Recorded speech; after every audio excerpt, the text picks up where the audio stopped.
አብረን እኔ ቤት አድረሃል እና ያኔ ደግሞ እኔም አንተም ትንሽ ቀማምሰን ነበረና ያው እኔ ትንሽ ነገሮችን አስታውሳለሁ። እውነት ለመናገር አልዋሽም። ግን ደግሞ አንተም ሌላ ሁኔታ ውስጥ ሌላ ስሜት ውስጥ ነበርክና ያን ቀን በተፈጠረው ነገር ሁለተኛ ልጅ አርግዣለሁ።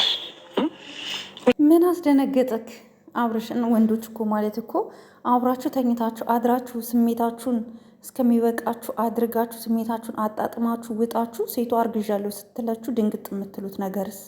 ወንዶች ባይዘው ይሄ የሁሉም የብዙ ወንዶች የሁሉም 100% ማለት ባልችልም 95% ወንዶች እንዲህ ነው ባህሪያቸው። እንግዲህ አስቡት፣ የዛን ቀን አብረው አድረዋል፣ ቀማምሰዋል፣ አርገዋል፣ ታብታብ አርገዋል። ከዛ በኋላ ልጅ ተፈጠረ። ደግሞ ሚስትህ ናት፣ ኖርማል ነው፣ ቢፈጠርም ችግር የለውም። ግን ሩታ ግን ይሄ ሁሉ ውጣ ውረድ የምታየው ጋይስ ለምን መሰላችሁ? አንድ እውነት ልንገራችሁ። ሩታ ይሄን ሁሉ ውጣ ውረድ የምታየው አብርሽ ከእሷ ጋር እንዲሆን ወደ እሷ ህይወት መመለስ ትፈልጋለች። ብዙ ነገር ብትደክምም አብርሽን መመለስ ስላልቻለች የመጨረሻ ውሳኔዋ ደግሞ አርግዣለሁ ማለት ነው። እና አርግዣለሁ ስትለው እንደምታዩት አብርሽ ደንግጠዋል ማለት ነው። በጣም በሚገርማችሁ ሁኔታ አብርሽ አንድ እውነት ልንገርክ፣ እዛ ጋ ሄርሜላን ትላንትና ከኔ በፊት ወንድ አታውቅም ስትል ነበረ ሄርሜላ። እኔ ነኝ የመጀመሪያዋ። ጓደኛም አልነበራትም፣ ምንም አልነበራትም። ሄርሜላ ልጅ አላት። ልጅ እንዳላት ደግሞ እኛ እናውቃለን። እኛ በቅርብ የምናውቅ ሰዎች እናውቃለን። ሄርሜላ ልጅ እንዳላት፣ ወንድ ልጅ አላት። ከዚህ በፊት ልጄ እያልክ የምታመጣው የነበረው ልጅ የሄርሜላ ልጅ ነው አይደለ እንዴ? ለምን ይዋሻል? አዎ ልክ ነህ። ባሏ በትክክል ሪያሊቲው ተፋታለች። እውነቱን ስነግራችሁ ውዴች፣ ሄርሜላ ከባሏ ጋር ተለያይታለች። ልጇን ብቻዋን ነው የምታሳድገው ምናምን ነገር። ግን ምንድን ነው አሁን መዋሸት አስፈላጊ አይደለም ነው። ለምንድን ነው አሁን ሩታ አረገዝኩ ስትልክ ምን አስደነገጠክ? ለምን ትደነግጣለህ? ምንም ያስደነግጥ ነገር የለም። ሚስትክ ናት። ግን እሷ አርግዛ ሳይሆን ቤተሰው አብርሽን ወደ ቤት መመለስ ትፈልጋለች። ትወደዋለች። በጣም ብዙ ውጣ ውረዶችን አይተዋል። አብረው ብዙ ችግሮችን አሳልፈዋል።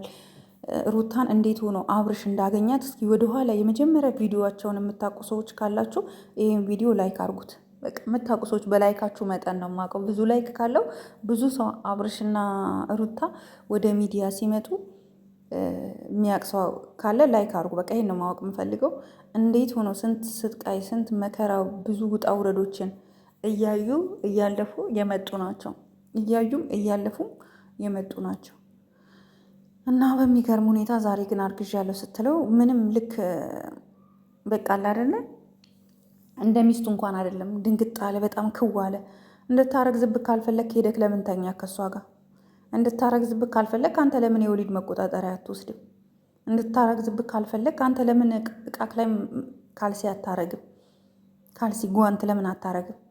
እስከሚበቃ አብረክ ተኝተክ አብረክ ታብታብ አርገክ ምናምን ተደስተክ የኔ ውድ ብለክ ስመክ አጣጥመክ ጨርሰክ አሁን ልጅ ተፈጠረ ሲባል የምን መደንገጥ ነው? አይ እንኳን ተፈጠረ ልጁ ያድጋል፣ ሁለት ይሆናሉ፣ እንደውም ጥሩ ነው ብለክ በዛው መቀጠል ነው እንጂ ያለብክ በዚህ ደረጃ የሚያስደነግጥ ነገር ሊፈጠር አይገባም ነው ምልክ። ኦኬ አትደንግጥ። ሩታም ደግሞ ያው አንዳንድ ጊዜ የምትናገራቸውን ነገሮች አሁን እሱን በቪዲዮ በካሜራ እንደዚህ ከሚሆን ይልቅ በውስጥ ብትነግሪው ጥሩ ነበረ። በውስጥ አርግዣለሁ ብትዩ ጥሩ ነበረ። አብረን ሰክረን የዛን ቀን አብረን ተኝተን እንደዚህ ወጥቶ ምናምን እንዴ ባልሽ እኮ ነው። ስቴል እኮ ሰማንያችሁ እኮ አልተቀደደም፣ አልተለያያችሁ። ባልሽ ነው። አንቺ ወደ ቤት ለመመለስ እየጣርሽ ያለ ነገር ይመስለኛል። ሪል አርግዘሽ አይመስለኝም። ሪልም ከሆነ ደግሞ በጣም ነው ደስ የሚለኝ። ሁለቱም ልጆች እኩል ያድጋሉ። ዋናው ለአንቺ ይመችሽ፣ አንቺ እንዳትጎጅብን እንጂ ኢትስ ኦኬ ኖርማል ነው የኔ ውድ። እሺ አታስቢ። አሁን በማርገዝሽ ልትሸማቀቂ አይገባም። ይወለዳል። ልጅ ደግሞ ኖርማል ነው፣ ትወልጂዋለሽ። ከባልሽ ነው የወለድሽው፣ ያረገሽው ከሌላ ሰው አይደለም።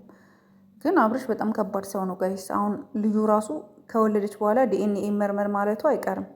ዲኤንኤ አስመርምሪ ሊላት ይላል። ደግሞ አብርሽ አያረገውም አይባልም፣ ያረገዋል ጋይስ። እና አንዳንድ ጊዜ የምናወራውና ማናወራውን ነገር ለይተን ብናውቅ ጥሩ ነው። ልጁ ያንተ ነው። ካስረገዝክ በኋላ ደግሞ መንከባከብ ግዴታ አለብክ። ሄርሜላን ወደ ባለቤቱ መልሰክ አንተ ወደ ቤትህ ወደ ሚስትክ ብትመለስ መልካም ነው እላለሁ። ሩታ ትወደዋለች ጋይስ፣ በጣም ትወደዋለች፣ በጣም ታፈቅረዋለች። አሁን በህይወቷ ላይ የሁሉ ነገር ተይ ስንላት አልተው ብላ እሱ ጥሎ ከሄደ በኋላ አሁን በጣም እየተጸጸተች ነው የሚመስለኝ። አብርሽን ወደ ቤት መመለስ ትፈልጋለች። ጋይስ ቤተሰብ እኔ የሚታየኛ ነው ወደ ቤት አብርሽን የመመለስ እቅድ ያላት ይመስለኛል። ለዛም ነው ይሄንን መፍትሄ አርጋ ይዛ የመጣችው። እና ጋይስ ለዚህ ቪዲዮ አዲስ ከሆናችሁ ሰብስክራይብ እንዳትረሱ አርጉ። ሰብስክራይብ አርጉ፣ ላይክ አርጉ፣ ሼር አርጉ ውዶቼ። ዶኖ ቻናሌ ምን እንደሆነ አላቅም፣ ትንሽ ነፍሶበታል። በስመ አብ ወመንፈስ ቅዱስ አሐዱ አምላክ። ቻናሌ ምን እንደሆነ አላቅም። ሲሪየስ የምር እስኪ ላይክ፣ ሼር፣ ሰብስክራይብ ማድረጋችሁ እንዳይረሳ። በእርግጥ እኔ ብዙ እየጠፋሁኝ ነው። ለዛም ነው ቶሎ ቶሎ ስለማልሰራበት ነው። ቻናል ደግሞ ቶሎ ቶሎ እየተሰራበት በመሀል የተወሰነ ቀን ሲቆም ይቀዘቅዛል እና የተወሰነ ቀን ባለፈው አቁሜ ነበር። ከዛ በኋላ አልነቃነቅም ብሎኛል። ውዶቼ፣ ማሮቼ፣ ፍቅሮቼ፣ መደም ቅመሞቼ እናንተ ናችሁ ብርታቶቻችን። እና እስኪ ይሄን ቪዲዮ በደንብ ላይክ አርጉት፣ በደንብ ሼር አርጉት። እስኪ ግሩፕ ምናምን ካላችሁ ሼር አርጉልኝ። እወዳችኋለሁ፣ አከብራችኋለሁ። በሌላ ቪዲዮ እስከማገኛችሁ ሰላም እደሩልኝ፣ ዋሉልኝ። ባይ ባይ።